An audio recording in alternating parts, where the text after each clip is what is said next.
मोजां मोनदों जोंनि गामि मोनफ्रामावबो सादा सिदा रायजोखौ खाथियाव मोननानै आं जोबोद मोजां मोनदों आरो बिथांमोनहाबो माने आंखौ मोननानै बिराद खुसि जादों। फट' माबायावसो नुयोमोन टिभियावसो नुयोमोन दिनै एकदम जों साखात मोनबाय बे खुसिजों बिथांमोनाबो बिराद खुसि जादों।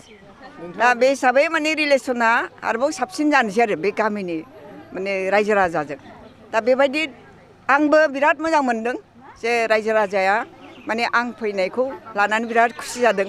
सासे बर' मन्थ्रिमोन माने खामानि मावबोनाय सासे आइजोमोन बर'नि मोनसे सासे नेरसोनमोन बे हिसाबै बिथांमोनाबो मोजां मोनदों।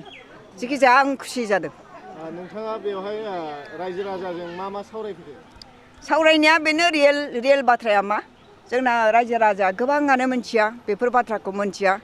जारिमिनखौ आं खोन्थादों बोरै जों आन्दलन खालामा उपेन्द्रनाथ ब्रह्मनि दिनाव बोरै जोङो आरम्भ खालामा बिनि उनाव उपेन्द्रनाथ ब्रह्मआ जोंखौ गारनानै थैनानै थांबाय बिनि उनाव सोर नेतृत्व होखो बेफोर गासिबो बाथ्राखौ आं बिथांमोननो बुंफोरना होदों।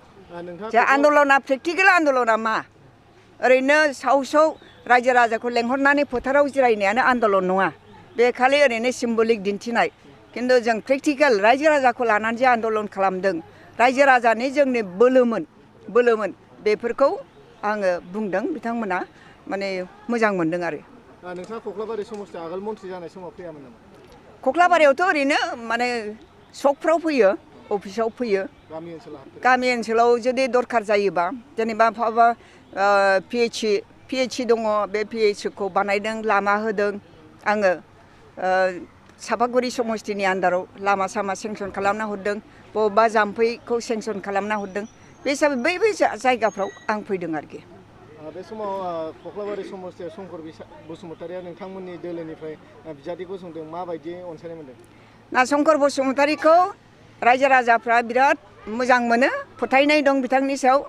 बिथाङा माने सिदा सादा सासे सुबुं बे हिसाबै माने सिगांनिफ्रायनो जोंनि दलनिफ्रायबो बिथांखौ लुबैखादोंमोन खिन्थु राजनितिक हाल साला बे समाव एसे आलादामोन बे हिसाबै बयखौबो खुसि खालामनो आरो बयबो अर्गेनाइजेसनखौ नायनानै माने माबाखौ केन्डिडेटखौ सोलायनो गोनां जादों आरोखि आरो आंनि रिपर्टआबो बेनोखामोन। बे समाव शंकर बसुमतारिया देरहागोन?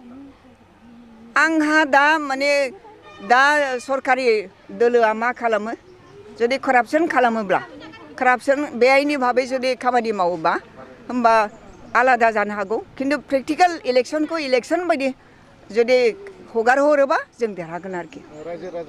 दा बिनि थाखायनो नोंथांमोना साग्रिद जानांगोन नोंथांमोननि गेजेरजों जोङो रायजो राजानिसिम जोंनि माबाफोरखौ सैथो बाथ्राफोरखौ नोंथांमोना होनांगौ आरोखि आं खावलायबाय नोंथांमोनखौ।